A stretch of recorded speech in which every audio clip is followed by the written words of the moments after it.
Sejam bem-vindos e bem-vindas ao Botucatu na TV, o especial que celebra a chegada da TV Unesp no sinal aberto em Botucatu e Itapeva.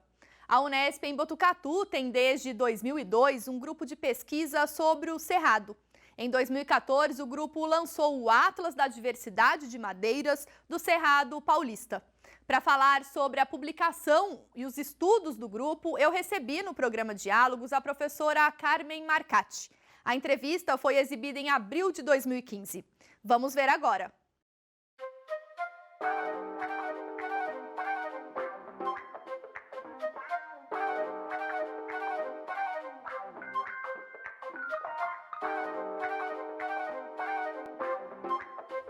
Olá, começa agora mais um programa Diálogos aqui na TV Unesp. No programa de hoje nós conversamos com a professora Carmen Marcati da Faculdade de Ciências Agronômicas da Unesp em Botucatu sobre os estudos sobre o Cerrado. Professora, muito obrigada por sua participação em nosso programa.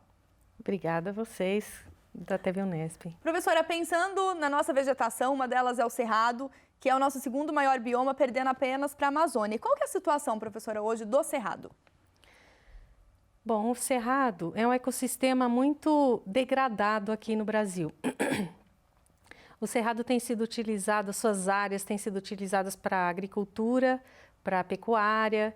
Então, uma grande quantidade de áreas de Cerrado já foram completamente dizimadas. E, infelizmente, é isso que nós temos como cenário do Cerrado. Então, é uma situação bastante triste, porque é um ecossistema peculiar, existem muitas espécies endêmicas. Para você ter uma ideia, existe no Cerrado mais de 10 mil espécies desse ecossistema, espécies de plantas. Existem espécies de animais também que só ocorrem nesse ecossistema. Ele ocupa um quarto hoje, professora, do território nacional, o Cerrado? Acredito que mais ou menos isso, mas tá muito fragmentado no território brasileiro. A maior concentração do Cerrado é na região centro-oeste do Brasil, mas infelizmente bem fragmentado mesmo. E as áreas aqui no estado de São Paulo estão ainda mais prejudicadas. Essa fragmentação ocorreu devido ao quê, professora? A própria formação ou essa questão da degradação mesmo? Principalmente o uso para a agricultura em larga escala e pecuária. Os grandes latifúndios fizeram especulação imobiliária. Infelizmente, a falta de conhecimento do ecossistema acaba conduzindo a dizimar esse ecossistema, porque é preferível utilizar as áreas para retorno econômico, pensando, em retornos econômicos rápidos, e esquecendo que ali é uma riqueza de plantas e uma riqueza de animais que não é mensurável. Dá para citar, professora, alguns exemplos dessas plantas e desses animais que são típicos do Cerrado? Temos várias plantas e várias espécies de animais, mas mais representativa de Cerrado nós temos o pequi, temos os angicos, que são muito representativos do Cerrado, o pequi, que é o Cariocara brasiliense, o angico, que é a Anadenanthera, que é um gênero Anadenanthera. Então, tem muitas famílias, espécies botânicas diversas. Tem, em relação aos animais, o lobo-guará, que aqui no estado de São Paulo nem se vê mais, tem várias tamanduá-bandeira. Infelizmente, também aqui no estado de São Paulo são raras as ocorrências das pessoas verem os tamanduá-bandeira. Então, nós sabemos que na região centro-oeste ainda existem mais espécies, mais diversidade de animais, do que aqui no estado de São Paulo. A senhora citou a questão que o desconhecimento, muitas vezes, de como é esse bioma, como ele está organizado, estruturado, e essa diversidade que ele proporciona faz com que a gente acabe não conservando ou valorizando o bioma dessa forma. O Cerrado, ele, na verdade, é formado por plantas que são tortuosas, arbustivas, porte pequeno, tem muitas herbáceas.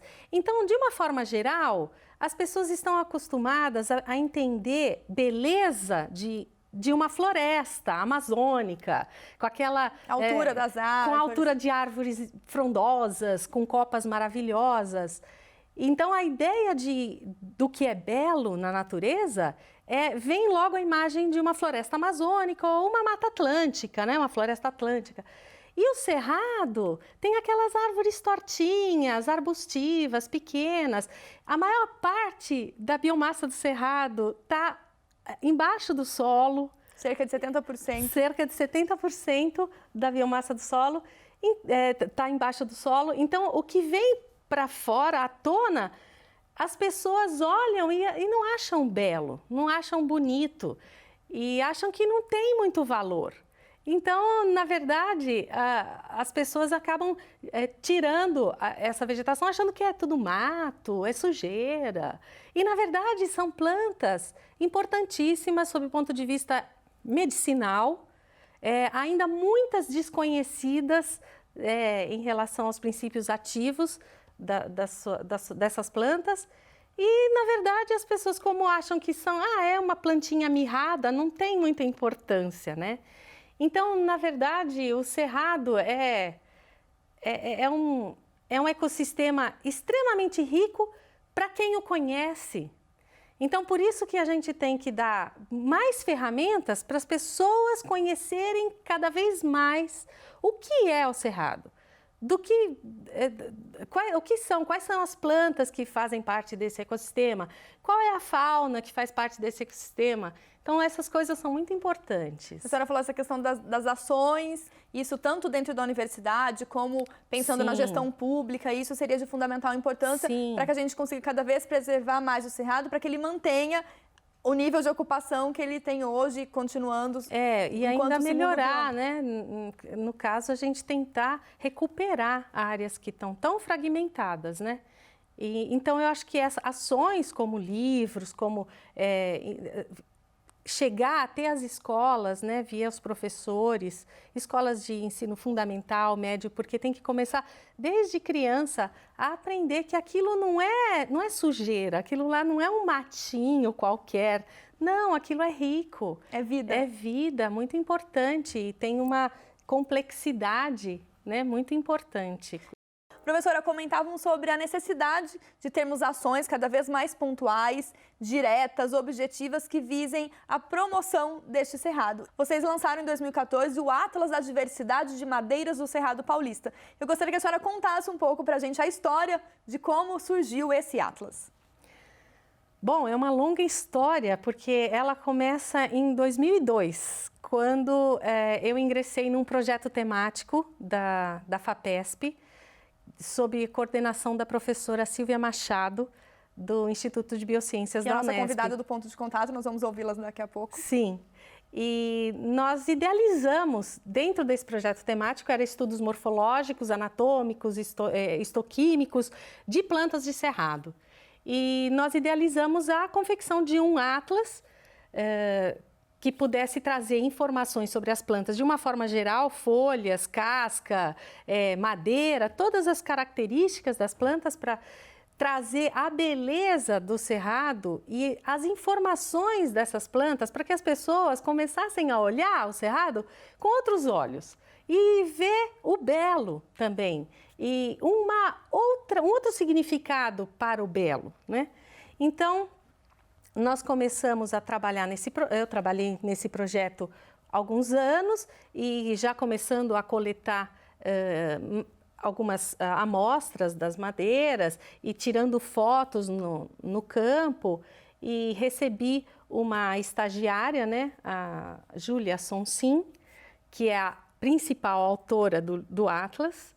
E a Júlia Sonsim, ela fez a iniciação científica, o mestrado e o doutorado, e sempre trabalhando com as espécies do cerrado e sempre pensando na futura publicação de um atlas. Então, ao final, ela acabou estudando mais de 100 espécies na tese de doutorado dela, e nós utilizamos as características morfológicas, as características anatômicas da madeira para montar esse atlas. Então, na verdade, foi a Júlia Sonsim que encabeçou realmente esse projeto da publicação que foi idealizado lá em 2002 comigo e com a professora Silvia Machado. E nós vamos então conversar com a professora Silvia Machado no quadro Ponto de Contato de hoje para entender um pouco mais do conteúdo presente no Atlas do Cerrado Paulista.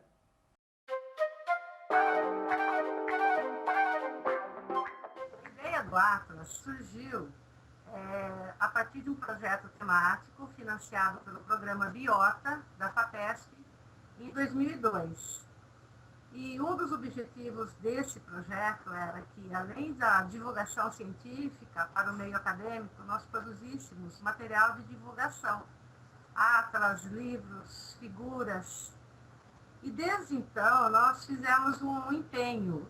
E a ideia de ser bilingue foi uma parceria que nós fizemos com o Dr. Peter Gasson, do Kew Gardens, que colaborou também no projeto, e isso daria maior visibilidade para o Atlas, né? E daí nós, então, fizemos toda a versão em português e inglês, e o professor Peter Gasson se empenhou bastante que tivesse essa versão bilingue para a divulgação no exterior. Esse Atlas, hoje, ele está inserido dentro de um site, Inside Word, que ele tem uma visibilidade enorme em todo o mundo científico, não só para quem trabalha com madeira, mas todas as livrarias profissionais têm acesso a esse banco de dados onde está inserido o nosso Atlas, e o fato dele ser bilingue proporcionou isso. Então, esse Atlas agora, ele é bastante comentado, ele tem um layout muito bonito, a FETAF nos ajudou, né, nesse apoio logístico, a FAPESP contribuiu com o auxílio financeiro para a elaboração do Atlas, e ele tem essa visibilidade não só para os anatomistas de madeira, mas também para os leigos, né, que se encantam com a fotografia, com a beleza das plantas, principalmente a parte interna vista sobre lentes. E acho que isso também está servindo como apoio didático para estudantes de graduação e pós-graduação. E, além disso, para fins tecnológicos, né? O pessoal que trabalha com madeira, com exploração de madeira, celulose e papel, tem essa fonte também de informações. E isso foi graças a essa edição bilingue, que saiu, né, daqui, do nosso meio, e ele está sendo até mais comentado fora do Brasil do que aqui dentro.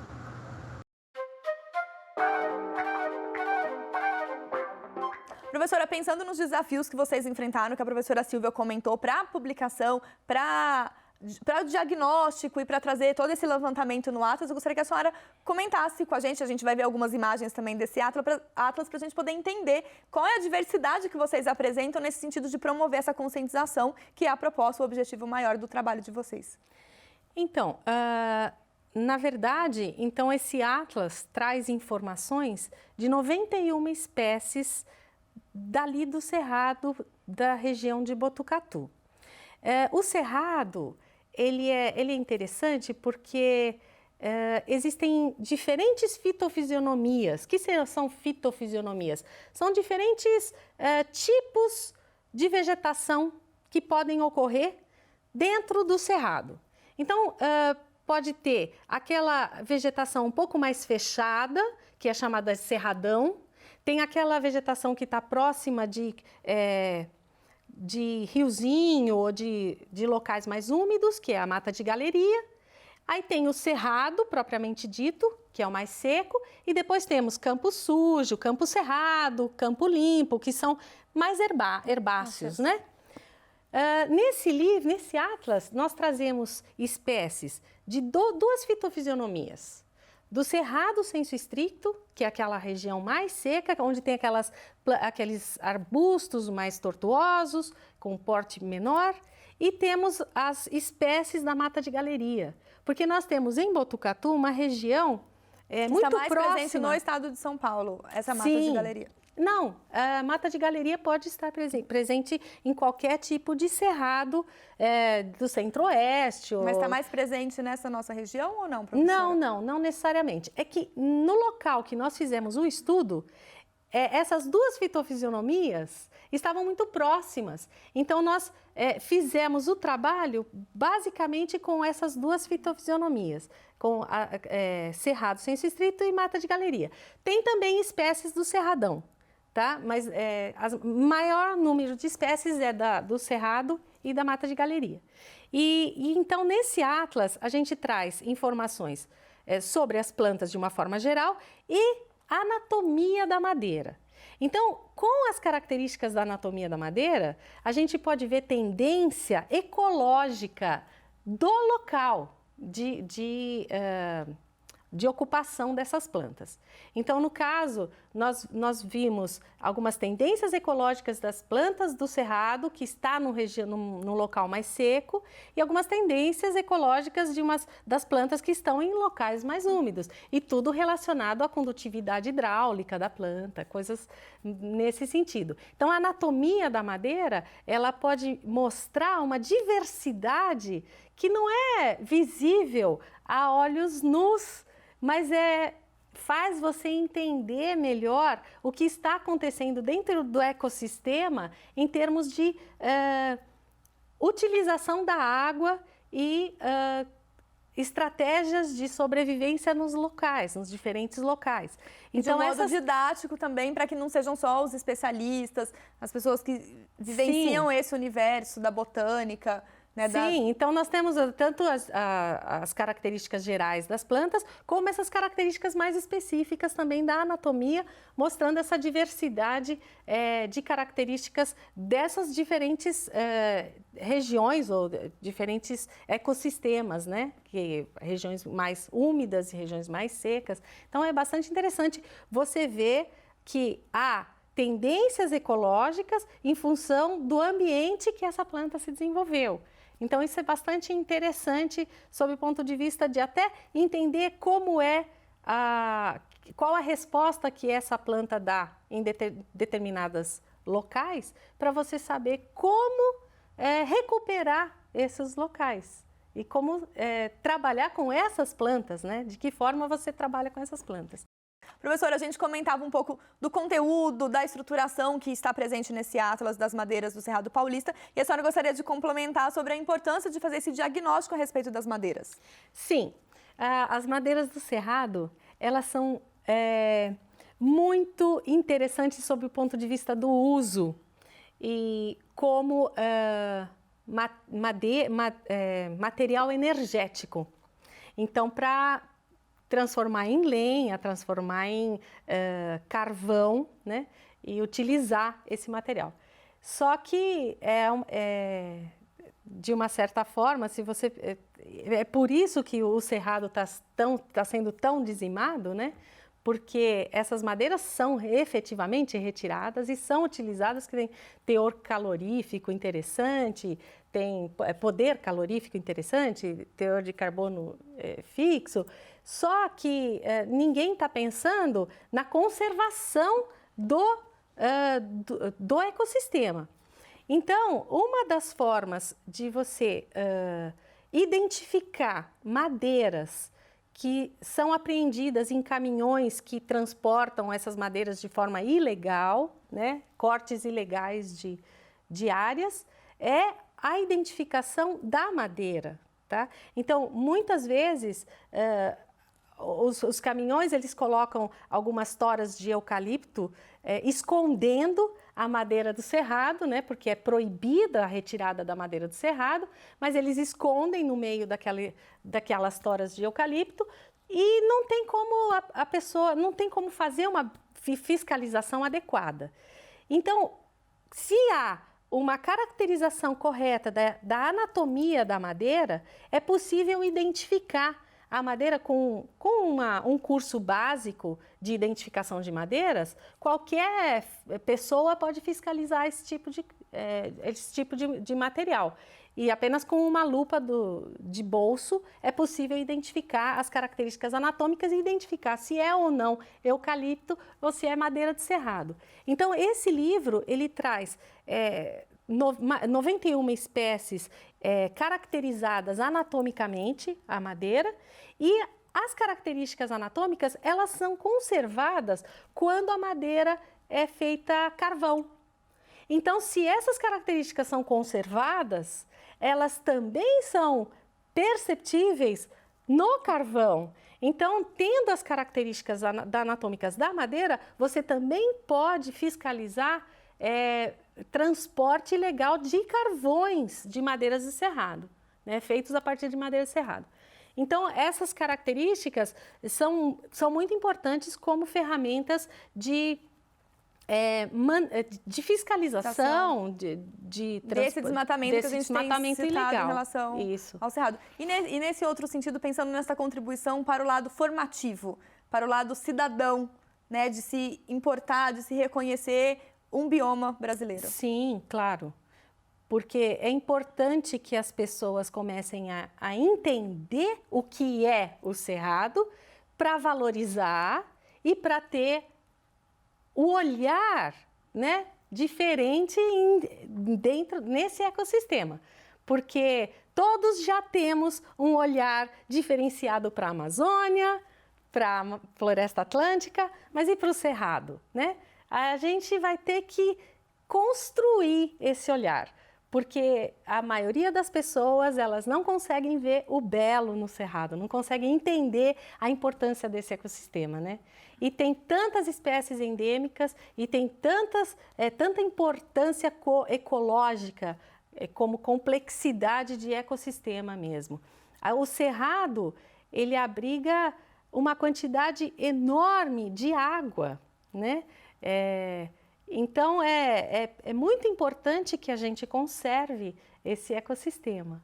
E nesse processo dessa conservação, é papel da universidade levar esse conhecimento, fazer esse diagnóstico por meio de uma pesquisa científica e levar isso à comunidade. Sim. Nesse processo extensionista da universidade. Sim, nós temos que dar ferramentas para as pessoas entenderem melhor, né, a função desses ecossistemas, né? O que é a importância do cerrado, no meu caso, né? E nesse sentido, quem quiser ter acesso, professor, ao Atlas, como deve proceder? Bem, o Atlas, ele está sendo vendido pela Fundação de Estudos e Pesquisas lá da Universidade, da Unesp de Botucatu. Sim, e o site, acho que é www.fepaf.org.br. E nesse site tem o item publicações e o Atlas está lá para quem quiser adquirir essa publicação. Vocês têm alguma intenção, professora, de levar esse Atlas para as escolas, para fazer esse trabalho de conscientização que a senhora citou anteriormente, que seria fundamental, que desde a educação básica as crianças já entendem a grandiosidade do cerrado? Nós fizemos uma lista de 50 instituições universitárias. São faculdades e universidades que nós distribuímos para as bibliotecas no Brasil. E, por enquanto, nós fizemos essa listagem e distribuímos para as bibliotecas dessas universidades e faculdades. Então, a gente ainda pretende passar essa publicação para as bibliotecas de escolas públicas, né, da região, mas isso ainda é um segundo passo. E pensando em um terceiro passo, um quarto passo, professora, dá uma continuidade desse estudo, outros alunos no nível da iniciação científica, também da pós-graduação, mestrado e doutorado, têm dado uma continuidade nesse cerrado, tendo em vista tanto Sim. de mostrar essa biodiversidade, de fazer esse levantamento mais técnico, vamos assim dizer, mas também de problematizar essa questão social e até mesmo cultural do cerrado? Sim, tem os grupos de pesquisa que trabalham especificamente com o cerrado. Então, eu e a professora Silvia Machado, nós continuamos nos estudos do Cerrado, e nós temos os nossos alunos de pós-graduação, nós trabalhamos com o estudo morfológico e anatômico, mas sempre pensando no lado conservacionista, né? A entender como é que são todos os fenômenos que ocorrem com as plantas nesses diferentes ambientes que o Cerrado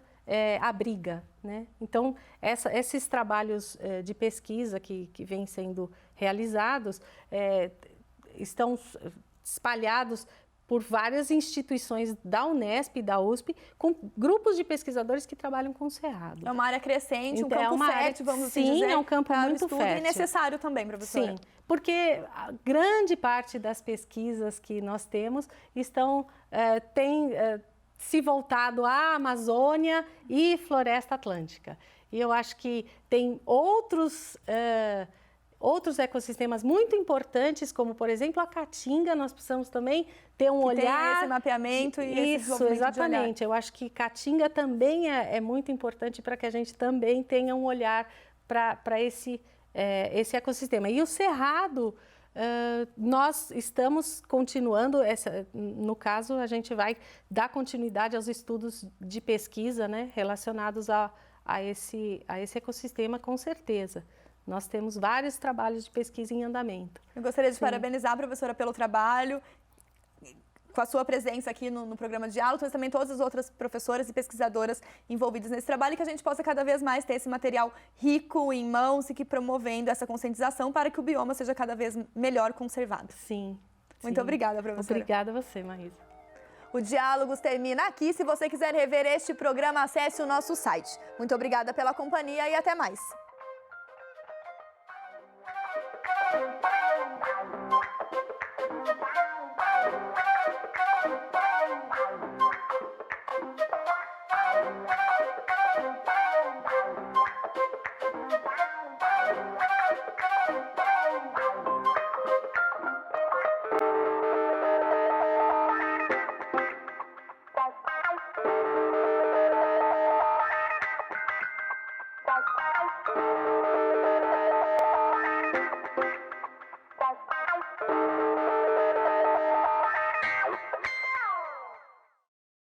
Quer conhecer mais sobre esse importante ecossistema? O Atlas do Cerrado pode ser adquirido na Fundação de Estudos e Pesquisas Agrícolas e Florestais da Unesp no site fepaf.org.br. O Botucatu na TV fica por aqui. Você pode rever este programa e todo o nosso conteúdo no canal da TV Unesp no YouTube. Esta é a TV Unesp, o nosso compromisso é com você.